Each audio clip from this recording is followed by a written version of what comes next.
We're here on the really crowded Nokia stand. We've got the N96. There's a small cable attached to a man over there, so if there's any problems, that's why it sort of gets jerked away from me. Basically, it's not a case of what this phone has, it's what this case of this phone hasn't got.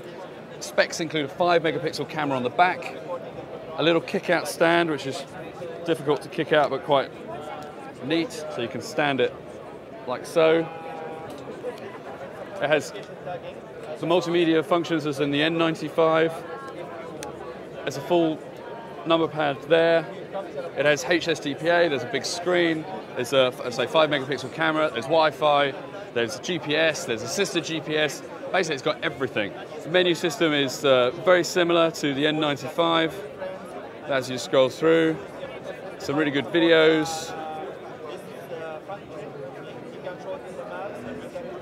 That plays. We can watch it landscape. And it's Nokia's answer to the multimedia device that everybody's after. Is it exciting? Well, from an N95 point of view, there's not much change really. It's a slightly slimmer design, slightly groovier screen, so it's a bit of a refresh rather than a whole new thing. No touchscreen, unfortunately. That's one of the downsides. And that's the N96 from Nokia. Here's a question for you. How many phones do you think I've got on the table? The actual answer is just the one phone, and that's from a company called Modu.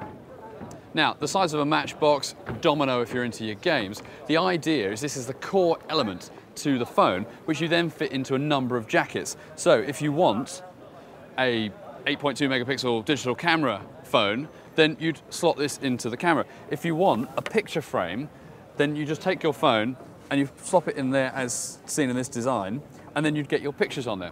Now, one of the systems that does work, and this is the great thing about it, these jackets are only 20 to 60 euros each, is that you slot this in here like so, you wait a second, we press play,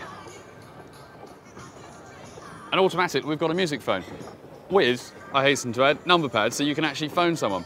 You decide you don't like that, you press pause, you can eject it, out pops the phone, and then I can put it into something else, maybe with a QWERTY keyboard. Now, when is this going to be available? Well, at the moment they're rolling it out across Europe in certain countries. They're expected to come into the UK around 2009, but it's certainly one to look out for, and that's the Modu mobile phone. This is the new Sony Ericsson W980, the flagship model of the walkman range from the company. Basically, it's a thin handset. Give you a quick look over. It's got HSDPA. It's got 8 gig of memory in it, but obviously the main focus is the music. Now before we open it up, we'll show you the keys on the outside. Basically by touching these, they all light up, everything appears out of nowhere, and you can scroll through artists and tracks and everything as if it was just a regular Walkman and not a mobile phone.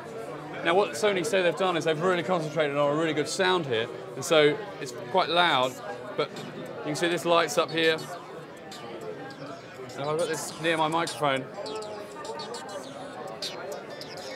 It's pretty good. We're just listening to some Madonna. Now, opening up the handset, you get quite a simple key design, nothing crazy like the W880, for example.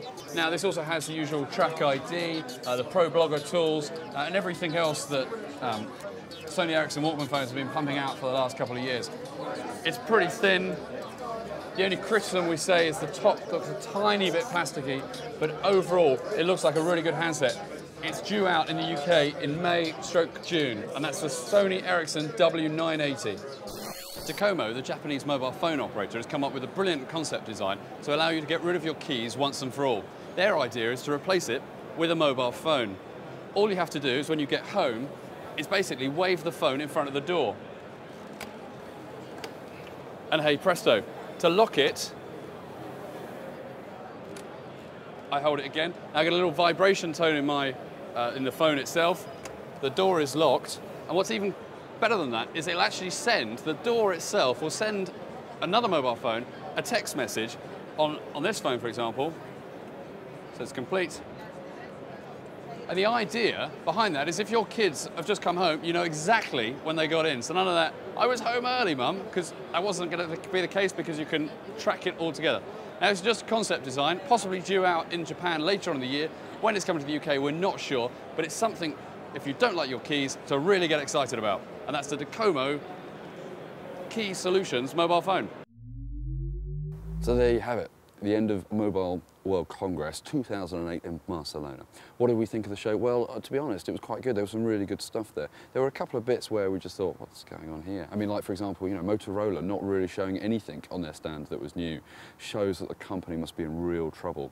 On the handset side from other manufacturers, Sony Ericsson, for example, had the G900, the Xperia X1, the W980, the C902, and they seem to have a lot of handsets that we got really excited about. Samsung had a couple. They were really pushing hard on the Soul and the F400, for example, and they seem to have done more work with Bang & Olufsen in an attempt to try and separate them as far as a music player phone is concerned. On the Nokia stand, you had the N96, which is obviously an evolution from the N95, and it seems to have addressed a lot of problems. I don't think it's the killer phone that we perhaps wanted or the excitement that we needed, but at the same time, it will probably sell in bucket loads. Things to watch out for on the horizon, though, there seems lots of prototypes. There was a crazy breath testing phone from DoCoMo. There was a rollable LCD display, which we saw, which we were quite impressed with. And then there was the Google's Open Handset Alliance Android operating platform, which was being shown off on a number of different chip manufacturers. It all looks very good stuff, and certainly it's going to be an interesting summer ahead for 2008.